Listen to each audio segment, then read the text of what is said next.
আজকে আমি রান্না করছি আলু পোস্ত। রোজের আর মাছ মাংস ভালো লাগছে না। গুড মর্নিং এভরিওয়ান, সবাইকে শুভ সকালে শুভেচ্ছা রইল। তো দেখো, প্রত্যেক দিন আমি রিচ না কিছু রান্না করি। তো আজকে আমি রান্না করবো আলু পোস্ত। এই আলু পোস্ত যখন আমি ছোটো ছিলাম স্কুলে খেতাম না, আমার দারুণ লাগতো। তো সেই আলু পোস্তটাই আমি অনেক ঘাঁটাঘাঁটির পর কীভাবে দিদিমণিরা রান্না করতো আমি সেটা জেনেছি। তো আজকে সেই রেসিপিটা আমি তোমাদের সাথে শেয়ার করবো, চলো। আজকে একটু অন্য রকম, আমি মাটির চুলায় রান্না করছি। আর এটা খড়, মানে খড়ের কুটি।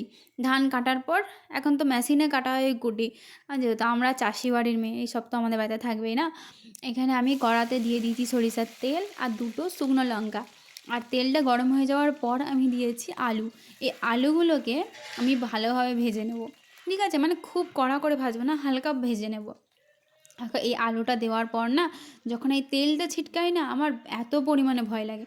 আর একটা জিনিস জেনে রাখো, যে যখনই যে আলু ভাজবে, এই আলুটা দেওয়ার পর একটুখানি নুন ছড়িয়ে দেবে, তাহলে তেলটা আর ছিটকাবে না। এখানে আমি আলুটা ভাজতে দিয়ে দিয়েছি আর ভালো করে চুলাতে জাল দিচ্ছি। কারণ মার শরীরটা একটু খারাপ ছিল, আমি বলছি দাও আজকে আমিই করে নেবো কোনো রকম করে। দেখো, আমি সব কিছু মায়ের মতন বাগিয়ে করতে পারি না, বাট চেষ্টা করি, যতটা পারি চেষ্টা করি যে আমি করে নিই। তো তারপরে এখানে আলু ভাজাটা নামিয়ে নিয়েছি। এখানে আমি তেলে দিয়েছি কালো জিরে আর একটা কাঁচা লঙ্কা। তেলটা ছিটকাচ্ছে বলে আমি ঢাকনাটা সামনে নিয়ে নিয়েছি। তারপরে এখানে আমি শিল নোড়াতে এই পোস্তটাকে ভালো করে বেটেছিলাম। ভালো করে বেটে আমি তেলটা আর কালো জিরে আর কাঁচা লঙ্কার সাথে আমি পোস্ত বাটাটা দিয়ে দিয়েছি।